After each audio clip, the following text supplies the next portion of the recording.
you realize if the Pilgrims had been bulimic, we'd still be, all we'd have to do right now to celebrate would be still suffering over post-Halloween depression?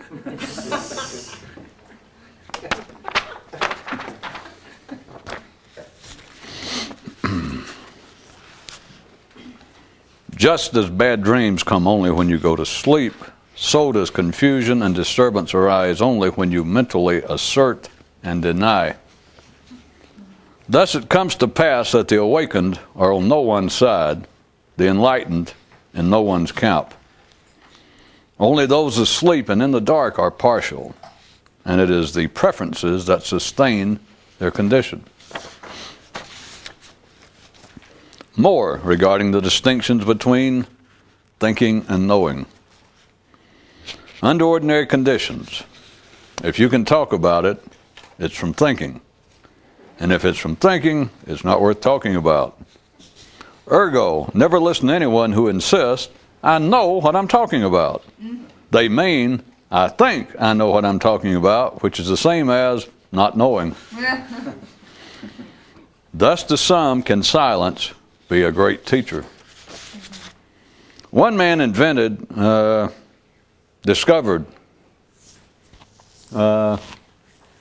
one man had a flashlight which worked best when not turned on and aimed anywhere.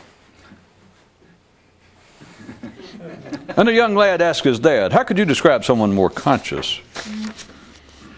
The bar to extraordinary sight is in preferring what you see.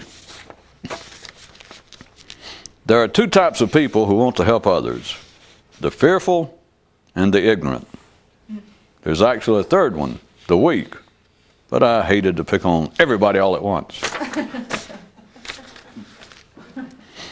There was once a planet populated by creatures much like us, except they were conscious and didn't talk about it, whereas we're just the opposite.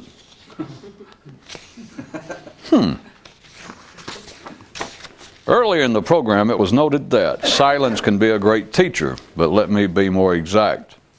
Silence is the natural classroom in which enlightenment is experienced. Thinking in certain matters is given to confusing the destination for the road to the destination. A predilection you can easily see which can severely restrict the chances for a successful journey. At one time, in a certain place, mystics were viewed as being the only people who could stay at home and yet go somewhere. Hint time. If silence can be of great use, then noise is of potential damage. And what is the steady fuel of the noise? Anathematic to those on the quest.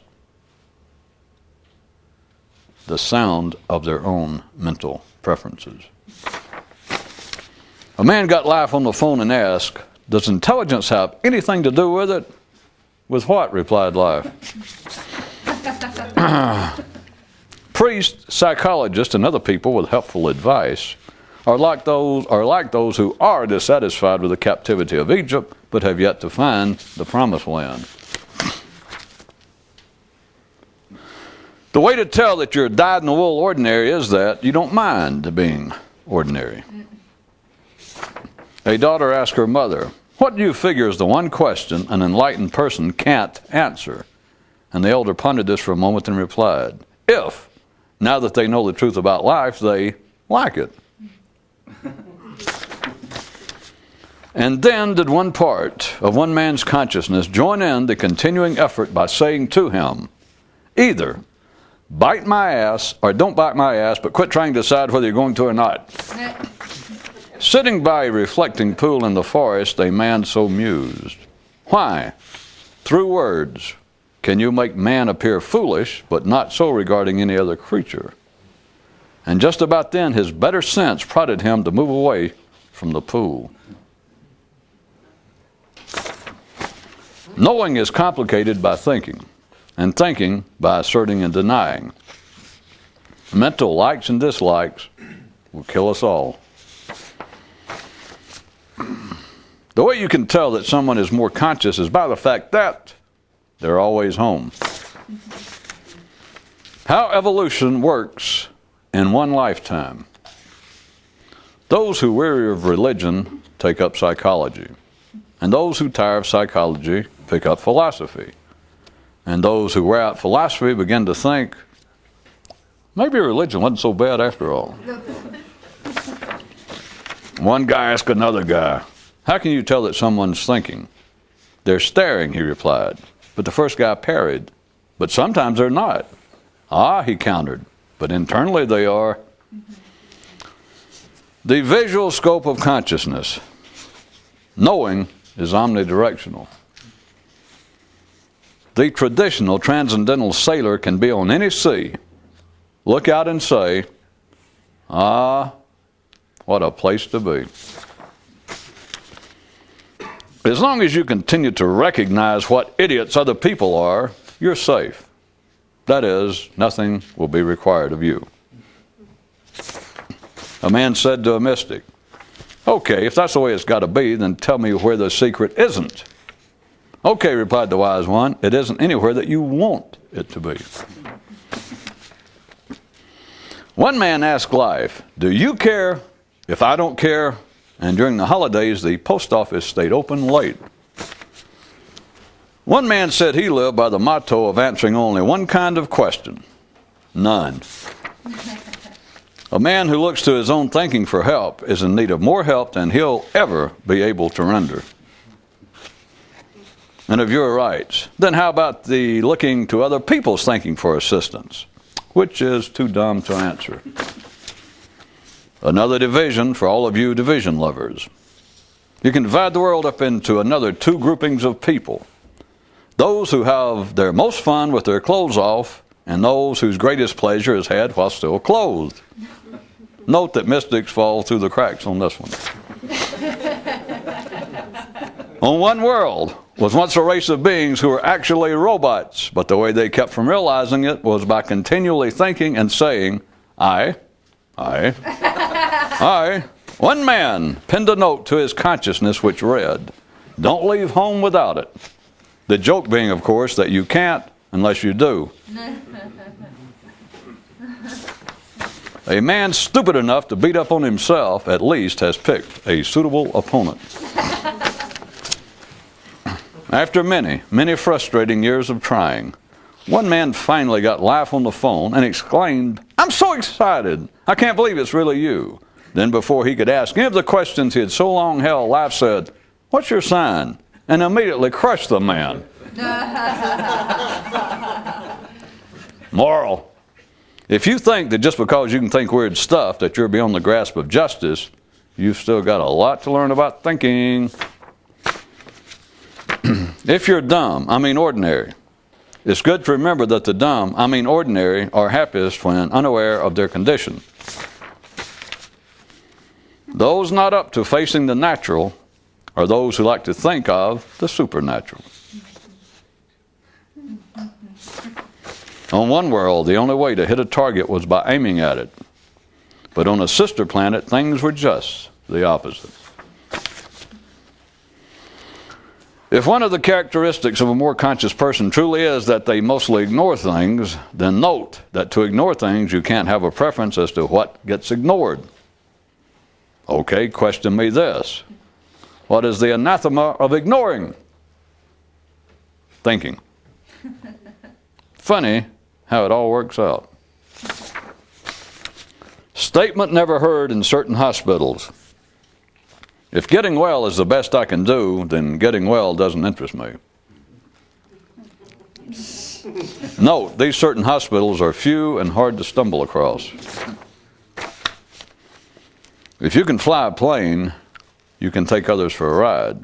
But the main thing to remember is that if you can fly, take yourself. Perhaps the ultimate in not caring, non-preference, is in not being bothered that ordinary people do not see what life is about. Of course, you have to also get over being concerned that when you're in thinking mode, you're in the same position they are. Moral cum caution. Never too hastily hand out the idiot awards.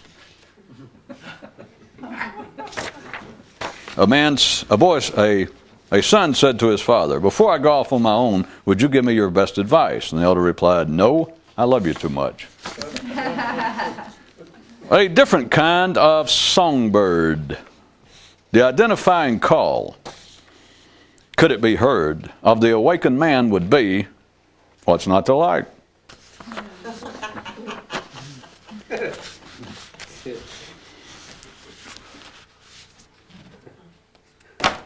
For those who continue to see this on their radios and television and still ponder what it's about, we're going to back up a little bit, figuratively speaking, and run at it again for your edification.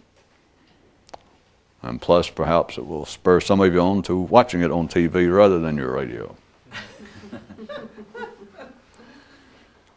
Knowing that there are people, always have been, it's not just in relationship to this particular show and what I'm saying, but it's always been thusly, that there are some group, some size group of people who can be exposed to such as this and even find it interesting and still ponder, why do I find it interesting and exactly what the hell is it about? There were a couple of guys in another galaxy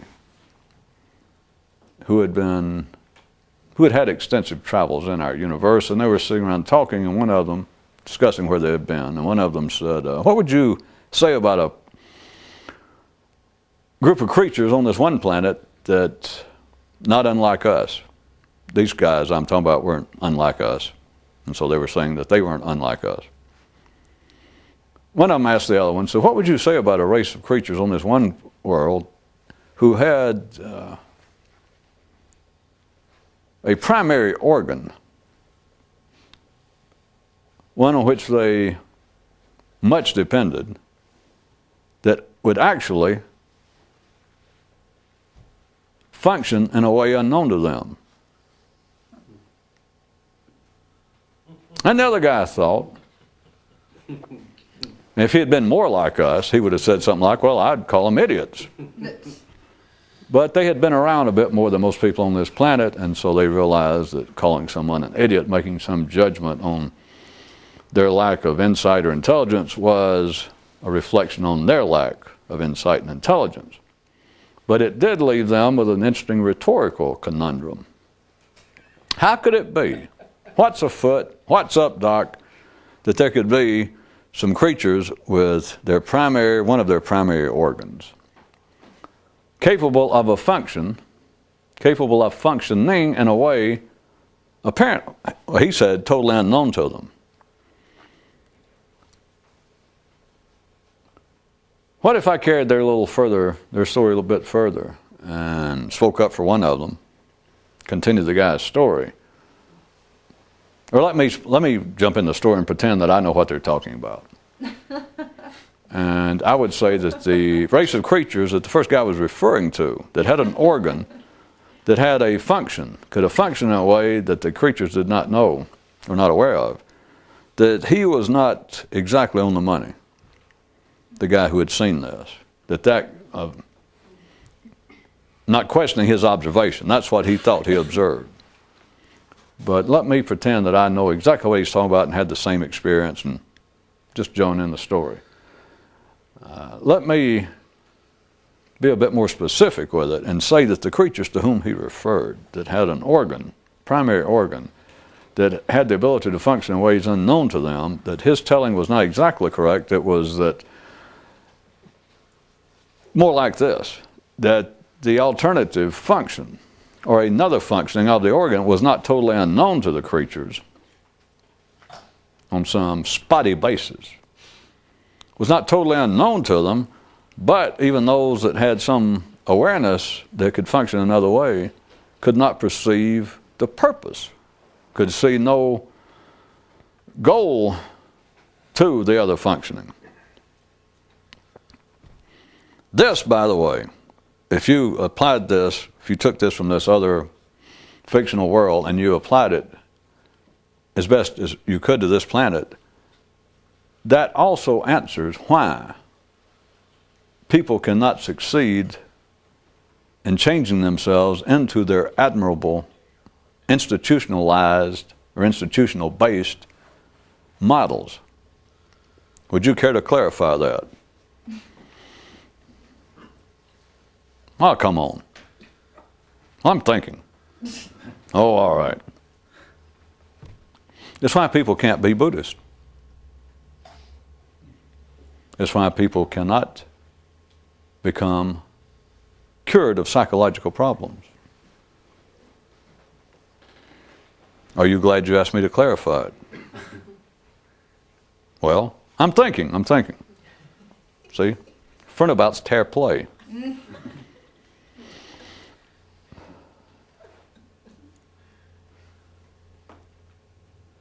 Why does this sort of activity seem so strange from the outside, as if anyone cares, and from the inside, it's just we got all the tape to run? Why does it seem so strange?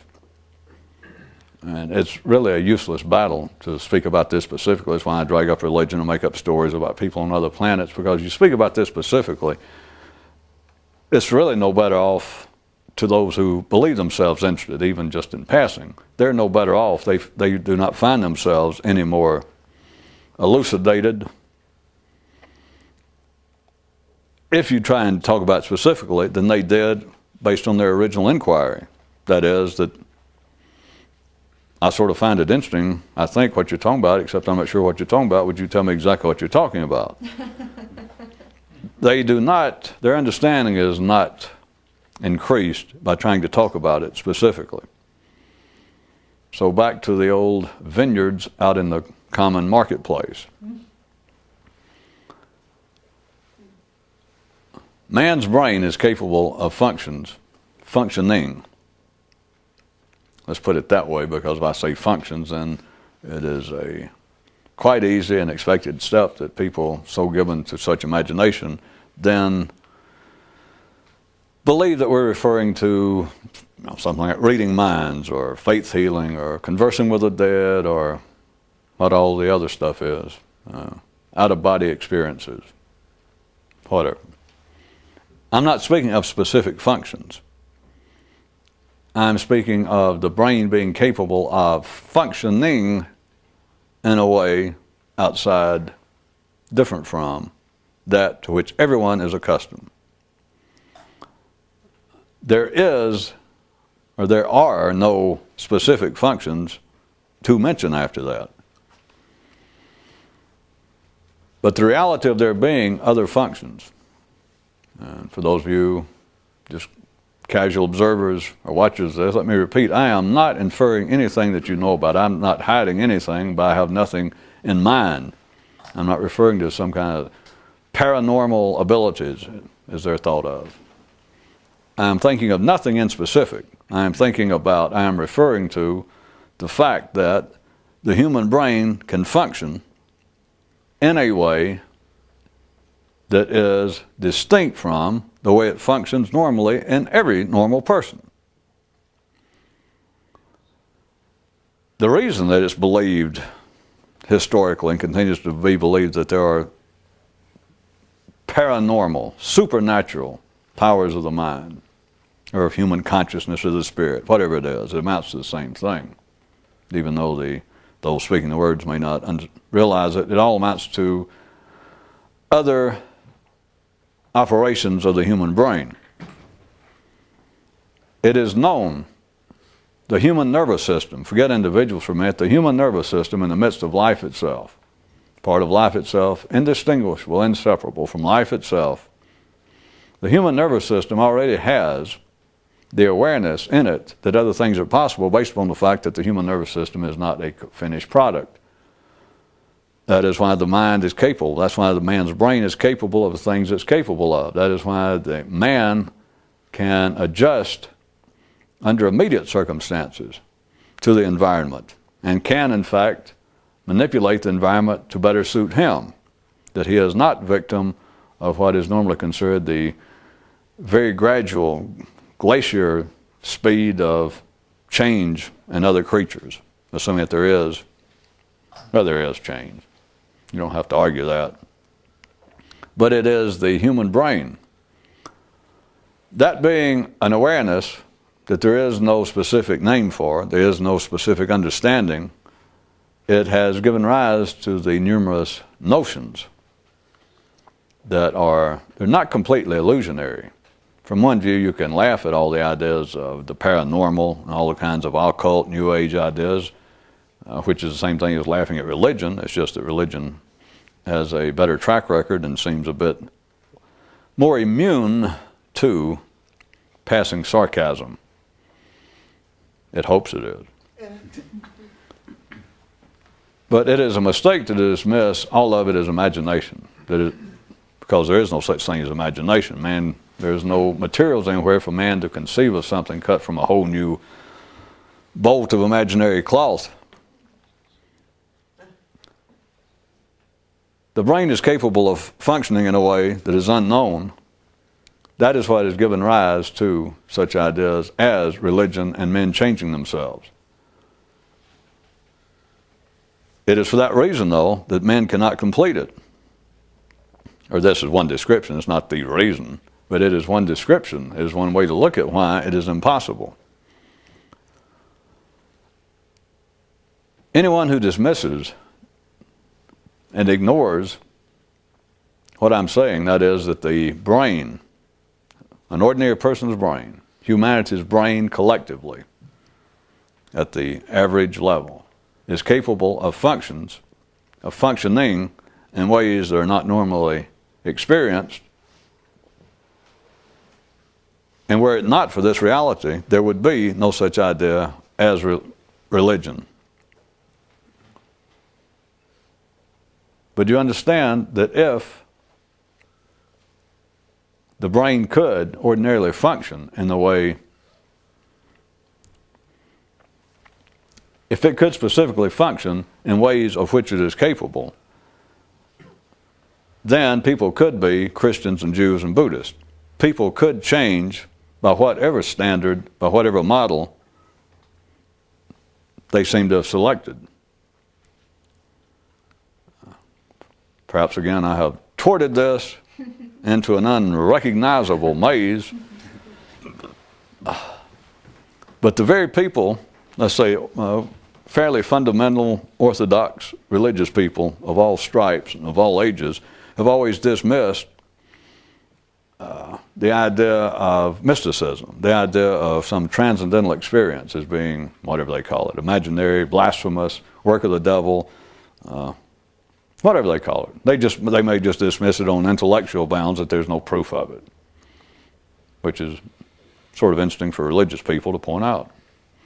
Of course, it's interesting for any human, based on thinking, to tell another human that what they're thinking does not have a sound basis.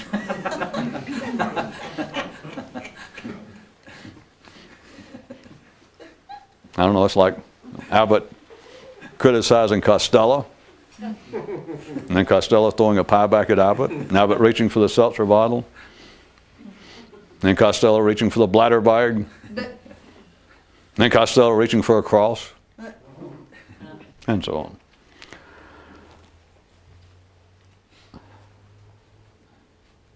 As strange as it is made out to be and assumed to be, the whole idea of mysticism to ordinary minds, it is not strange at all. What I was trying to point to is the fact that the heartland of humanity has always been fairly religious, or claimed to be religious. Some notion of a creator, some notion of supernatural forces, some idea of even just nature, but of something greater than man.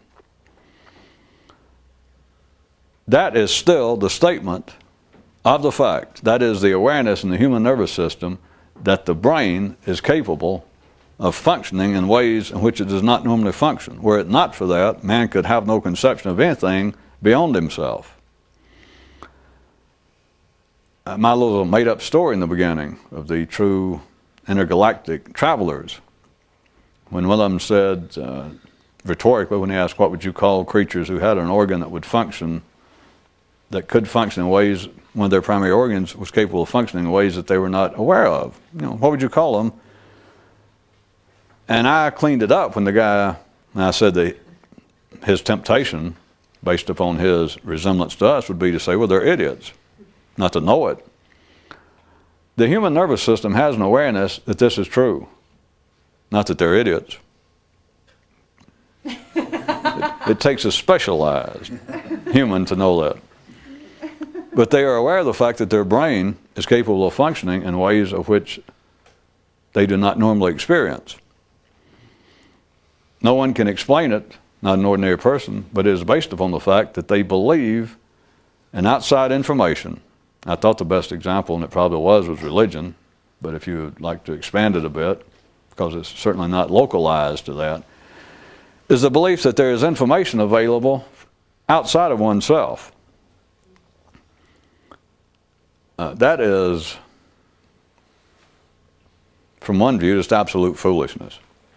For people to believe, for people to continue to believe, and I'm not talking about information about the external world, because that is certainly possible.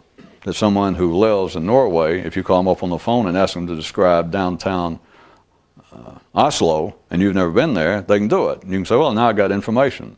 But to believe that there is information about life itself, or about the nature of man, that is outside of you, that is out there somewhere, and that would be useful, that would be explanatory to you, is to believe almost the opposite from the reality of the brain being capable of other functions. You have almost nailed your own trap door in your brain. You have almost nailed it shut to believe that. I admit that was a sorely lacking allegory. You have almost cut yourself off at the knees in your brain. Is that any better? You have denied, operationally, you have denied any possible practical use of the fact that your brain can function in ways not normally experienced by believing, by operating on the basis that there's information available. There must be outside of your brain that would help illuminate this, that would help you pursue this. All right, I'll bring it back to a cruder level. If there was a true operational basis for religion, then you are being sacrilegious if you seek religious information or instruction or help from outside yourself. I won't be too concerned that you didn't react here, because looking upon you, I don't see any signs of any deeply religious people. But those of you out in radio land, that is a fact. It's not an attack on religion. But if people understood the basis, if they could recognize the real basis, which is not religion, but the basis behind the notions of religion, then they would understand that to attempt to practice religion on the basis that it has any reality outside of oneself. The idea of worshiping or paying homage, as they call it, to God. And to believe that it is anything, that it's possible to do anything of such a nature external to oneself, would be blasphemous if there was the kind of figure that most people, or that the more simplistic of humans believe the Creator or God to be. It would be blasphemous because you're denying the fact that it's possible to experience what is driving you to believe that. Because the way you deny it, the way I was attempting to say you have almost cut yourself off at the knees, is this feeling. It is experienced and it is felt in any ordinary person that there is something else. That's no big secret. That's what they normally call it. And from there, it's a short step to saying, well, it must be a God or it must be something. Let's let them have it. Let's go ahead with that normal description. But after given that there is this feeling in all sane people that something is lacking, that something is unfinished in them, that there's something they need, that there's something that they want to know. After that, to operate on the basis that this can be answered, it can be solved, that there is anything of benefit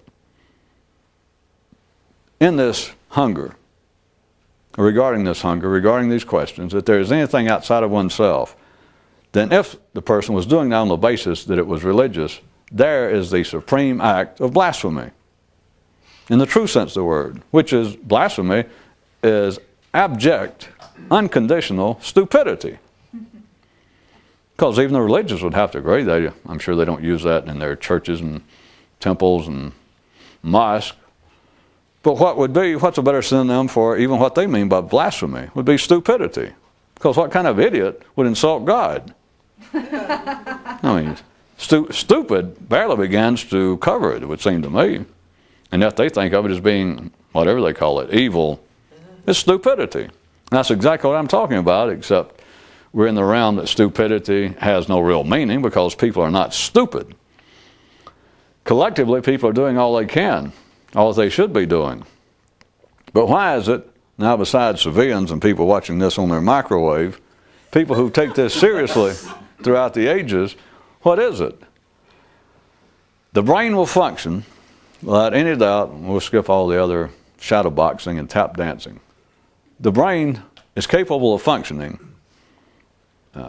in all ordinary people. It's capable of functioning in ways not collectively, not normally, not naturally experienced.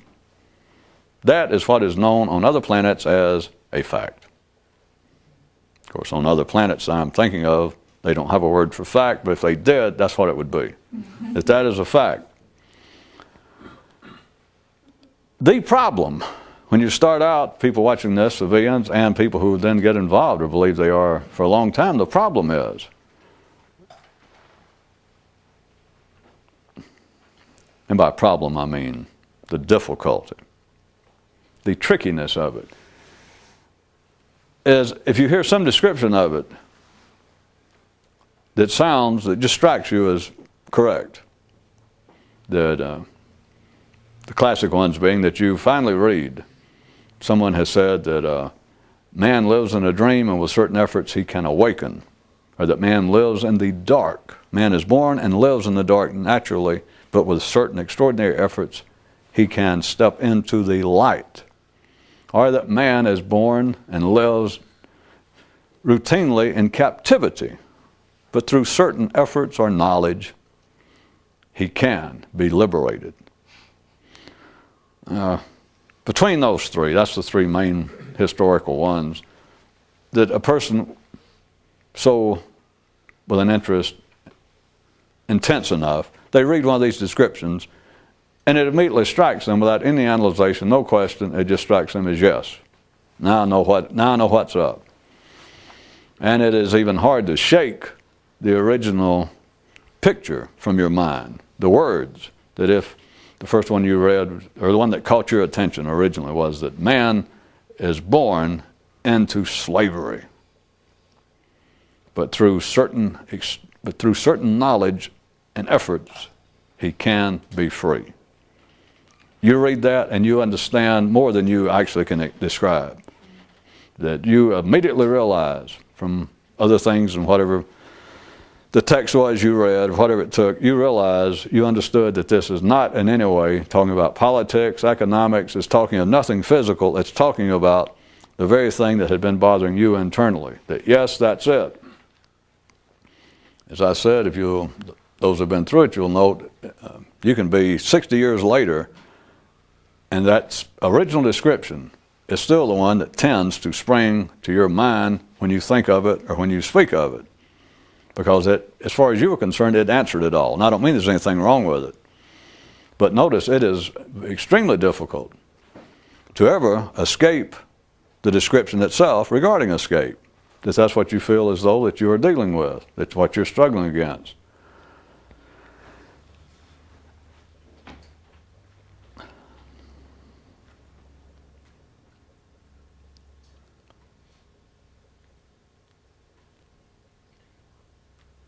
In those three cases, that there is, on the one hand, this is one hand, this is for you people who are watching it on your steam iron. I'm holding out my right hand. On the one hand, we've got the three parts of those descriptions, the three initial parts. That is, that man's either born into a state of sleep, born into a state of darkness, born in a state of captivity. But on the other hand, through certain efforts, through certain knowledge, he can then become, on the left hand, my other hand, he can become awake, step into the light, be freed. All right, so it's two separate things, without any doubt. they're as distinct sounding as those of a more fundamental description, those in common currency with the ordinary of life, such as you can either be a Christian or a sinner. You can either be a Muslim or a pagan. You can either be a Jew or a pagan, or you can be a Buddhist or an infidel. That is, you've got your choice, or there are two possibilities, and they're that distinct. All right, even in the realm of the apparent metaphysical, of activities such as this, the distinctions are still that precise, that discrete, and I'm not saying that they're untoward or ill-founded, but there they are, that they sound to be totally different. The basis of that total difference, the reason it strikes everyone as being valid, that no one actually questions it, all the way from ordinary to those involved with such as this. An ordinary person who believes in religion, someone who is attempting to be a sincere practicing Hindu, they believe that you're either sincerely involved and that you have either reached the level that you qualify, that you deserve to think of yourself as a true Hindu, or you don't. Or as the Christians say, you either are a Christian or you're a sinner, which I think in the Greek meant you missed the mark, that you either made it or you missed it. You're not in between. No religion puts up with that. You can't be in between. Unless I understand if you're a Catholic and you're dead and you have sufficient funds, but I'm not a religious expert. I don't know. I don't want to go into that. It's not my business. But there is a basis for this feeling of them being discrete, being absolutely distinct.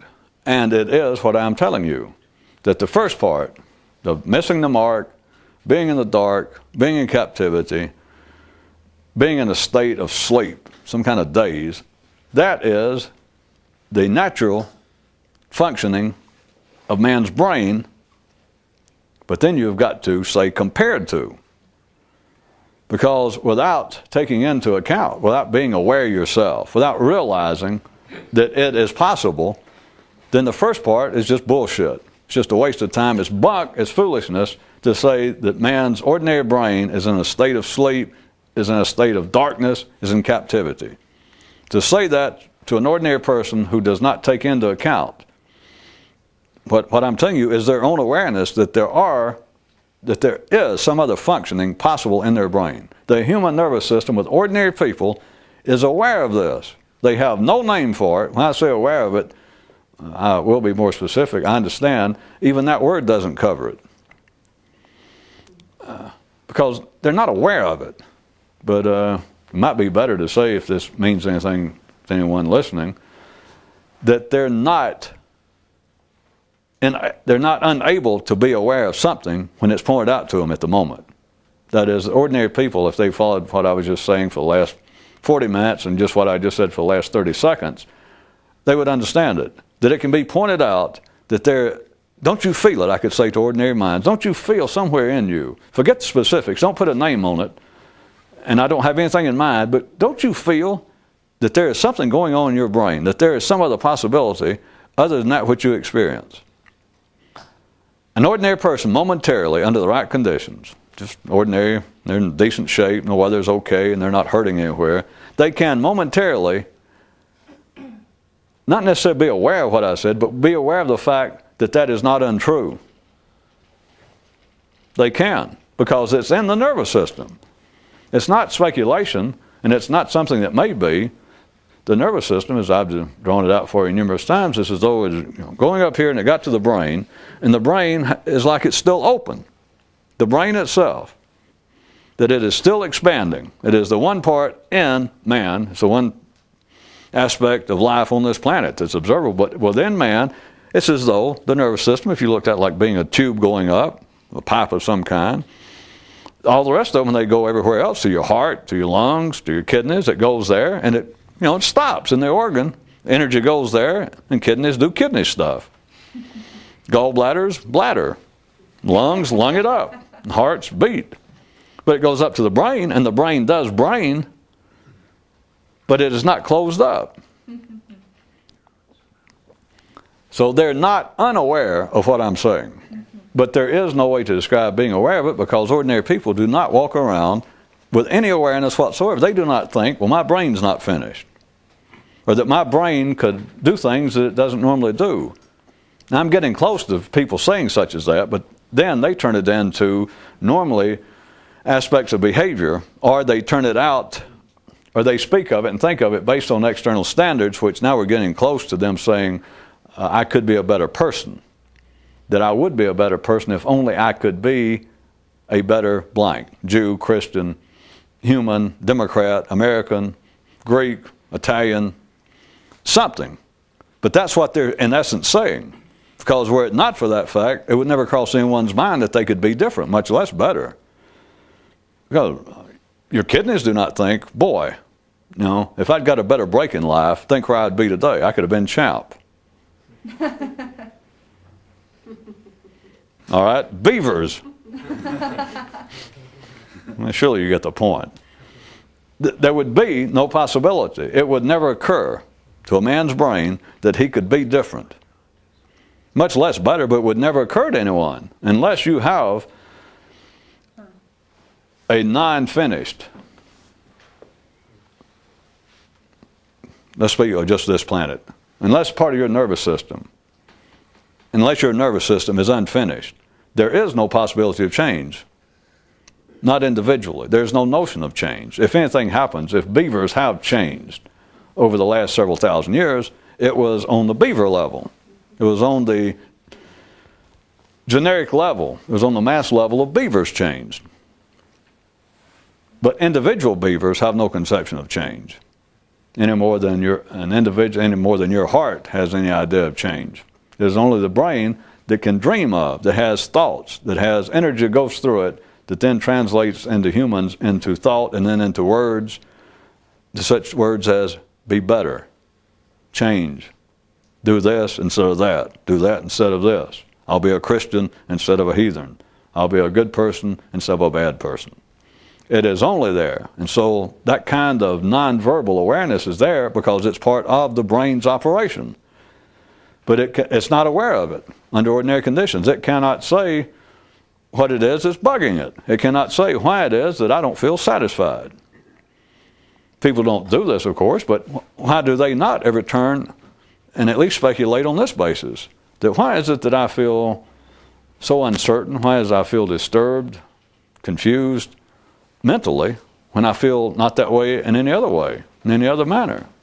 Why is it that no one ever turns and goes, well, wait a minute, my brain, what I call my inner life, if they had this much sense, which from one view it's surprising that people don't do it. That's just kind of an outside joke. But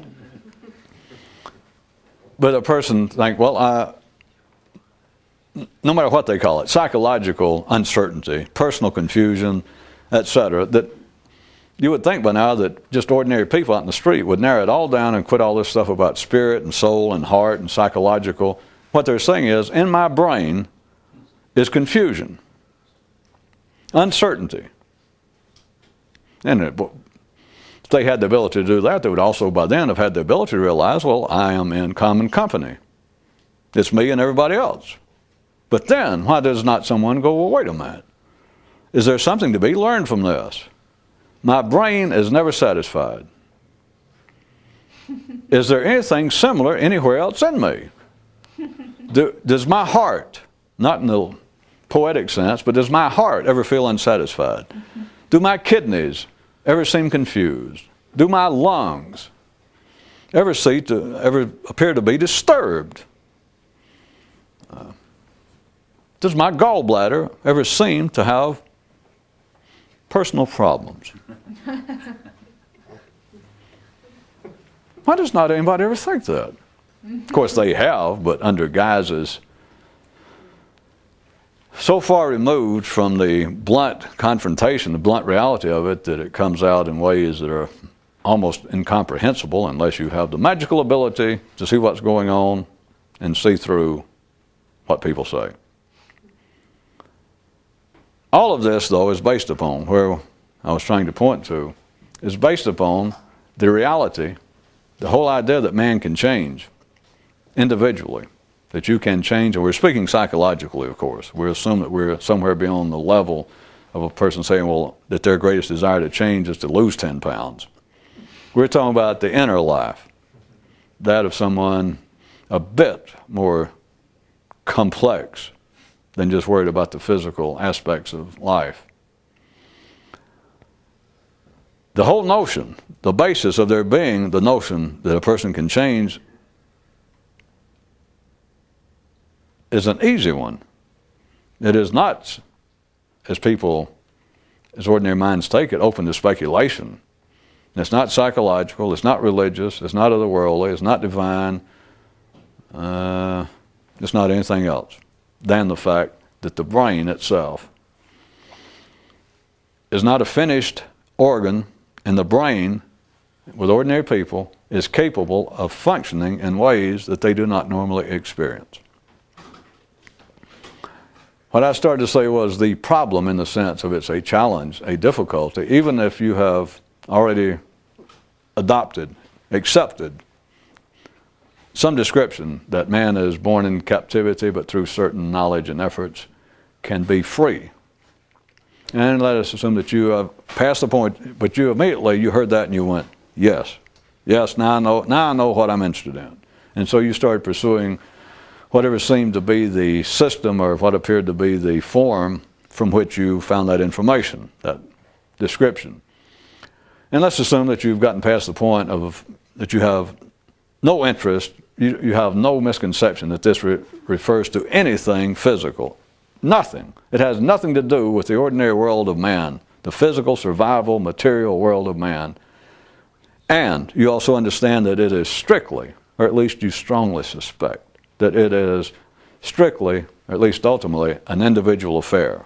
That you're not that you can't find some group of people, or you can't find some guru or leader or teacher that all you got to do is get on him like a wart, and that whatever he does or she does will, through osmosis or through some great mystical emanations, take you along with them, change your state. That you begin to realize, at least if it's pointed out to you, at the moment, if it's pointed out, that you strongly suspect the validity of that statement, that it is strictly, ultimately, and ultimately means when it works, that ultimately it is an individual affair. That is, it happens in you. You're not in a crowd of people like at a political rally or at a mass faith healing with the religious people, and somebody goes, oh, be healed, and 20 people or 100 people or 200 people fall down and holler, I'm healed.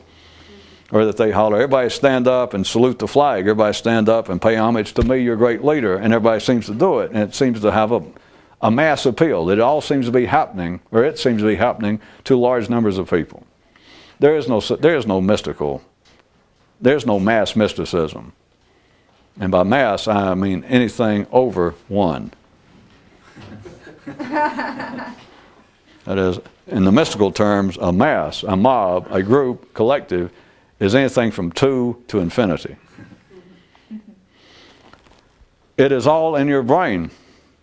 But the problem I was going to point out, or the challenge is, even should you adopt, and I don't mean that in a pejorative sense, that you read that man is born in the dark, or born in captivity, and through certain knowledge and effort can be freed. And yet you already strongly suspect, when it's pointed out to you, that this is all an internal matter, it's all strictly a private matter, and it certainly has nothing to do with the physical side of existence. So let's assume you're past that point.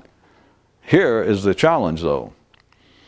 Until you have had some very specific experience, that is, until this other possible functioning functions in you in some specific manner, until that happens, even though you have adopted, even though it struck you the validity of it, that was true. What it was speaking of, that is the freedom from captivity, the illumination from darkness, the awakening from a state of sleep, all that was saying, all that's pointing to is this other possible functioning of the brain. But until it happens in you, the challenge is, even though you've accepted the fact, which I'm saying is well-founded, you have accepted the description you read as being fact, that yes, it is possible to be freer, more enlightened, in some other state of consciousness that compared to the ordinary one would be the difference between sleep and awake, and that sort of thing. Until you experience it, here is back to my original story. The two guys, the intergalactic travelers, one of them says, what would you say about a race of people somewhere? Their major organ is capable of functioning in ways that they're not aware of. It's not so much that. It is, if I gave credit verbally, given credit, me saying give credit in a rhetorical sense, if I were to describe humans and say that all ordinary humans are aware of the fact that the brain can function in ways not normally experienced, which they're not, but let's say that they are. They're not unaware of it, but they do not go around thinking about it. It's not part of consciousness. If it were, here is why someone from another galaxy, if they came in and they still had the ability to observe what's going on and they could look inside man's nervous system, had some magical ability, such as like as my two figures in that story did, obviously, and they looked at man's brain and realized, well, there it is, I can see it. It is possible that it can function right now, and that they're not aware of it. All right, rather than say they're idiots, or rather than give any explanation like, well, maybe they're deluded, maybe they are in the dark, maybe they're born, maybe there's some kind of flaw. Rather than that, how about this?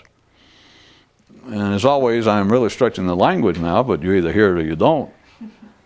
Look at it this way, that everybody's walking around, ordinary people, forget the few people involved actively with this sort of search and effort, but let's say ordinary people are walking around and they know, at least when it's pointed out, they don't go around and think about it, and I'm going to show you why. That ordinary people know that their brain has other potential functions, or it can function in other potential ways that it's not. But what would you do with this? If you're an ordinary sane person, and talking about challenges, I'm challenging now to come up with a allegory. Again, that's the benefit of being at the end. You either hear it or you don't. Let's say that you live in this house, and you have a kitchen, and you have cooks. I'm still talking about the brain. And as soon as you're born, the kitchen is active. It's furnishing nourishment to your brain. It's got cooks in there, and as long as you remember, all you got to do is open the door, and they give you food.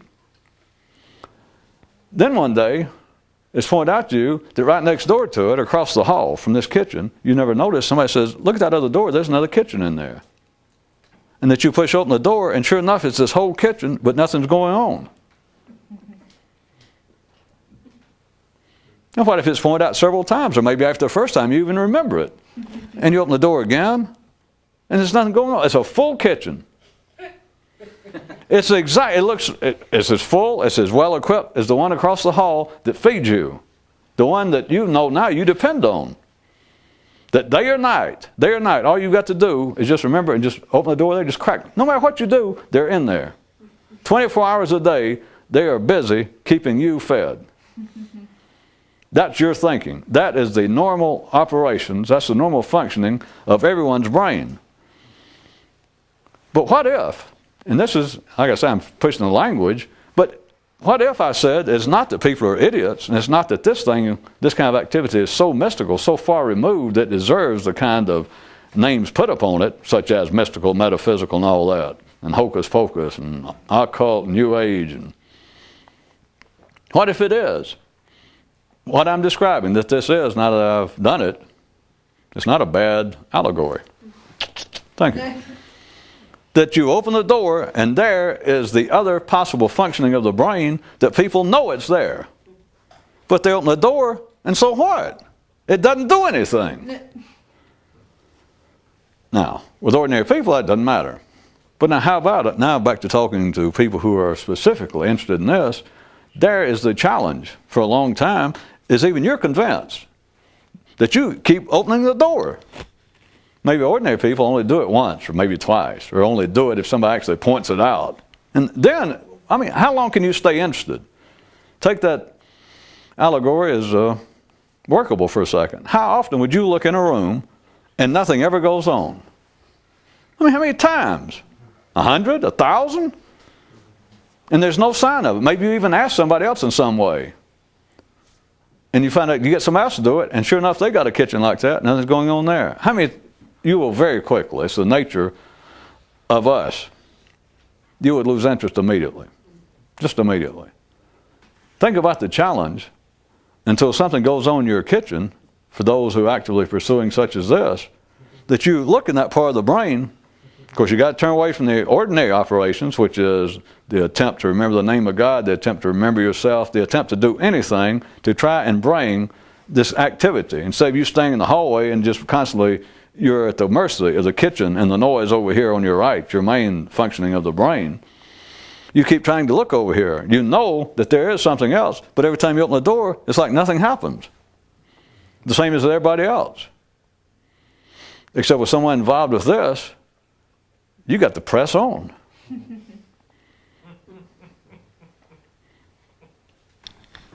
There is, however, one saving, if you're following that instant metaphorical picture, there is one advantage. Of course, there's always an advantage to somebody doing this. Of course, one advantage, for me saying there's always an advantage, is you might as well look at it as saying there's one advantage because you're stuck with it. So why not look on the brighter side? But there is.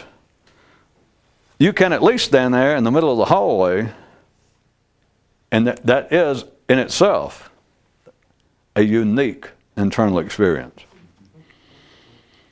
Because you know, well, from your own experience, it doesn't matter whether anybody else does, but after you do that, at least you know that it is a relief. It offers something to be able to stand there and know that the other kitchen's going on with or without your attention, and to you feel better internally. The emotional tenor, the vigor of your own nervous system, your own brain is increased when you're just standing there in the middle of the hallway, rather than either looking inside the kitchen, which it takes that to stand in the middle of the hallway, or else you're just being driven by what's going on inside the kitchen. And when you're driven over there, you might as well be dead. You might as well be in prison, in the dark, in bed asleep, compared to not being in there, which is another functioning of the brain. Of course, now I've done it. We can go back now that I've cleared all this up in a short matter of 50 minutes. Now we can go back to my story and say the first guy said, what would you call a bunch of creatures, race creatures who have another possible functioning of their major organ and they don't realize it? Now that I think about it, maybe the second guy would have been within his rights to go, idiots. That's the only drawback to making up your own serious spiritual and mystical metaphors, is then you have to come up with the moral and the punchline. That's a hell of a responsibility, folks.